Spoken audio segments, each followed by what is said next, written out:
आज ध्यान दीजिएगा। अभी तक मैंने आपको इम्पोर्टेंट पॉइंट्स में 6 पॉइंट मैंने लिख दिए। Entrance fees, generally entrance fees revenue income treat करेंगे, show in the credit side of income and expenditure account. In case of capitalisation of entrance fees, यदि उसको कैपिटलाइज करना है तो उसको कहां शो करेंगे? Show in the liability side of balance sheet, capital fund में ऐड करेंगे। फिर समझाया मैंने डोनेशन। डोनेशन को हमने 2 कैटेगरीज में डिवाइड किया। General donation, it means unconditional donation. Unconditional donation है, डोनेशन जनरल है तो उसको हम रेवेन्यू इनकम ट्रीट करते हैं और इनकम एक्सपेंडिचर अकाउंट के क्रेडिट साइड में शो करेंगे। एक होता है स्पेसिफिक डोनेशन, स्पेशल डोनेशन, जो कंडीशनल डोनेशन है।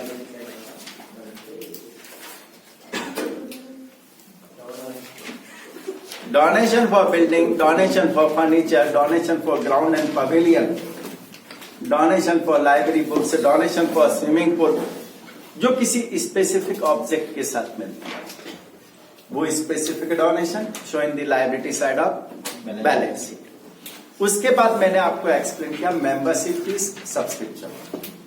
जनरल मेंबरशिप को हम रेवेन्यू इनकम ट्रीट करेंगे, इनकम एक्सपेंडिचर अकाउंट के क्रेडिट साइड में शो करेंगे। उसकी कैलकुलेशन के 2 प्रोसीजर मैंने आप लोगों को बताया।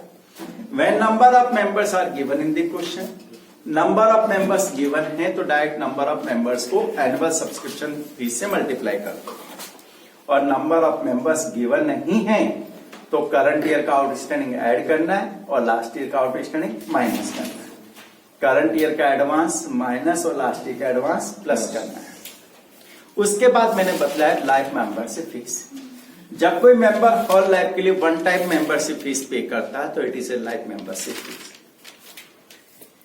वो कैपिटल इनकम ट्रीट होती है, बैलेंस शीट के लायबिलिटी साइड में शो करते हैं। कहां शो करते हैं? बैलेंस शीट के liability side.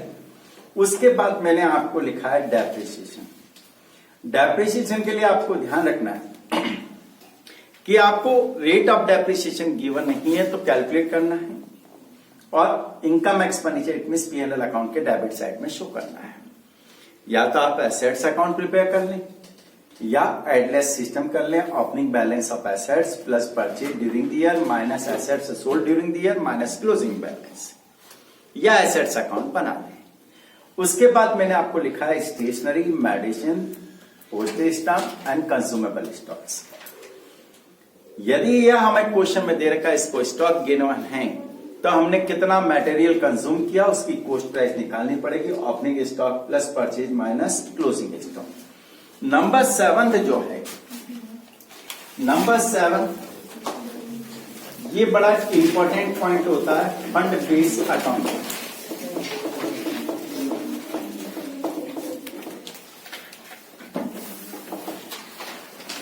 Fund based accounting, ध्यान दीजिएगा इसको समझने।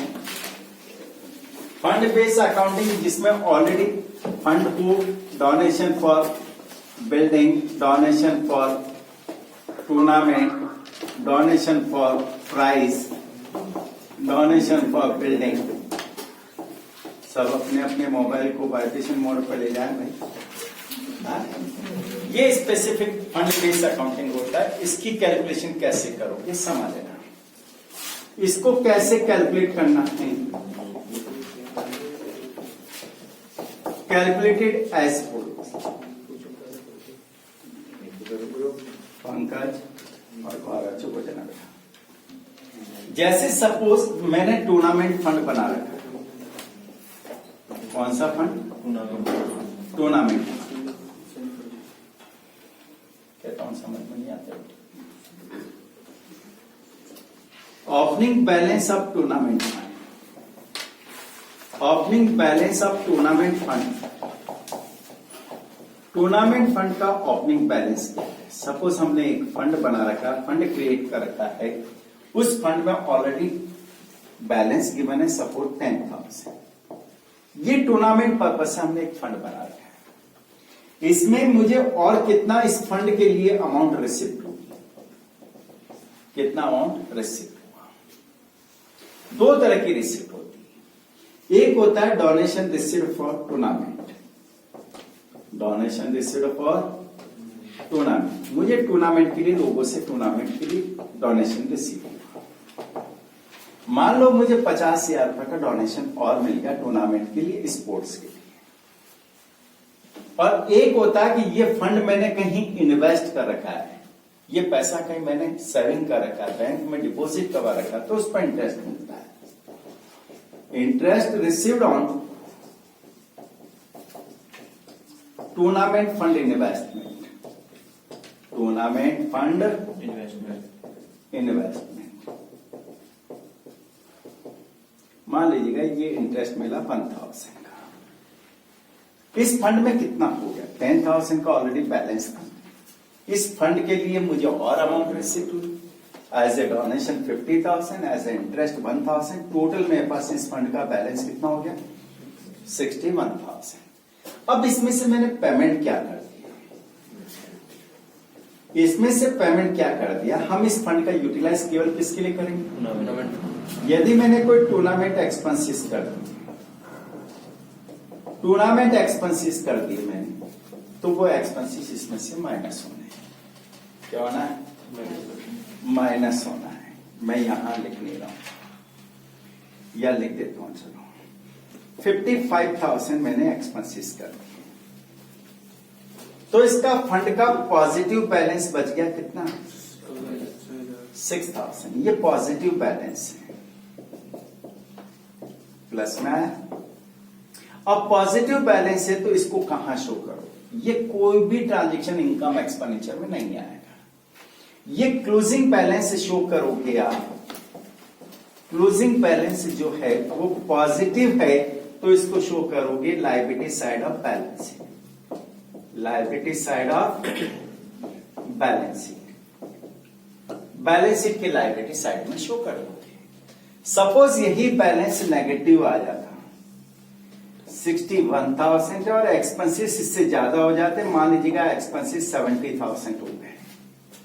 फंड में थे कितने? 60 और एक्सपेंसेस हो गए 70,000, तो 9,000 नेगेटिव बैलेंस आ गया। कौन सा बैलेंस आ गया? नेगेटिव। और यदि नेगेटिव बैलेंस आ जाता है तो showing the debit side of income expenditure account, debit side of income expenditure account, क्योंकि फंड का बैलेंस नेगेटिव हो गया, यानी फंड की अमाउंट से ज्यादा एक्सपेंसेस हो गए, और एक्सपेंसेस ज्यादा हो गए तो हम उसको रिम्बर्समेंट करेंगे कहां से?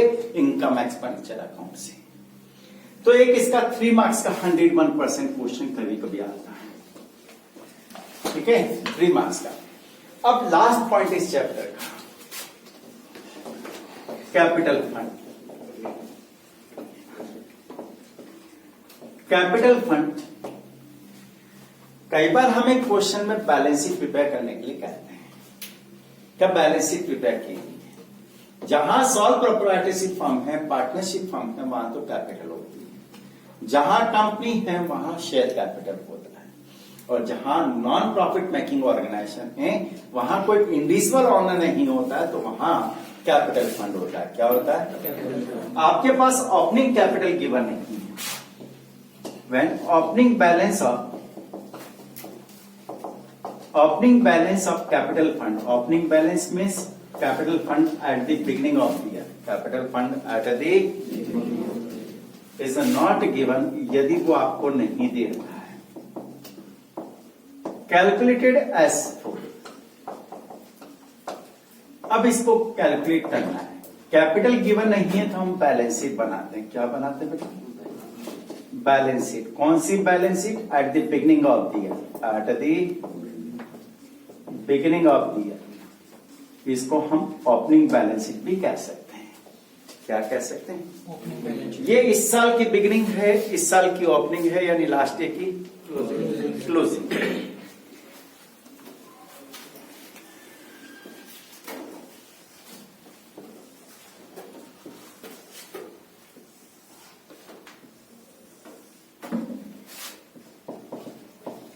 लायबिलिटी साइड और एसेट साइड। हमें सारे बैलेंस ओपनिंग बैलेंस लिखने हैं। कौन से बैलेंस लिखने हैं? ओपनिंग। एसेट साइड में जितने भी ओपनिंग बैलेंस हैं, opening balance of cash and bank, opening balance of cash and bank, cash और बैंक का opening balance. Opening balance of fixed assets, opening balance of fixed assets, fixed assets का opening balance लिखना है। आपको कोई opening stock given हो, opening stock of medicine, opening stock of consumable stores, तो वो आपको यहां लिखना है। ये सब एसेट साइड में शो करते हैं। उसके बाद outstanding and accrued subscription of last year का क्लोजिंग और इस साल का ओपनिंग। ध्यान लिख, मैंने पहले भी बतलाया कि सब्सक्रिप्शन हम लिखेंगे आउटस्टैंडिंग और ट्रीटमेंट करेंगे हम एक्रूड की तरफ। वो इनकम है हमारी, लेकिन उसके पहले आउटस्टैंडिंग वर्ड का यूज होगा। उसका लॉजिक मैंने समझा कि एक्रूड इनकम का मीनिंग होता है कि income earn but yet not receive, लेकिन ये हमने अर्न नहीं किए, हमारे मेंबर्स हमें वॉलेंटरी अपनी स्वेच्छा से देते हैं। एक prepaid expenses, prepaid expenses of last year, यानी लास्ट ईयर की क्लोजिंग और इस साल के ओपनिंग। कुछ मेंबर से हमें एडवांस सब्सक्रिप्शन मिल गया, advance subscription in last year, पिछले साल हमें एडवांस मिला। It is earned income liability side. Outstanding expenses of last year, outstanding expenses of last year के आउटस्टैंडिंग एक्सपेंसेस लिखोगे, जो सबका इस साल बिगिनिंग में ओपनिंग बैलेंस है। ओपनिंग बैलेंस ऑफ रिजर्व या फंड, कोई हमने रिजर्व बना रखा है या फंड बना रखा है, जैसे ये ओपनिंग बैलेंस था टूर्नामेंट फंड का, वो फंड यहां आएगा। देन कैलकुलेटेड क्लोजिंग बैलेंस, आपको कैपिटल फंड का ओपनिंग बैलेंस निकालना है। ओपनिंग बैलेंसिंग फिगर एसेट्स की टोटल में से लायबिलिटीज की टोटल माइनस करके। ये टोटल 8 पॉइंट आपको लर्न है, तो 80% काम आपका हो जाएगा, 20% मेरे को एक्सप्लेन करना रहेगा। अदरवाइज एवरी क्वेश्चन, हर क्वेश्चन में आपको प्रॉब्लम आनी है, उसको प्रॉब्लम फेस करने के लिए रेडी होना पड़ेगा। होता है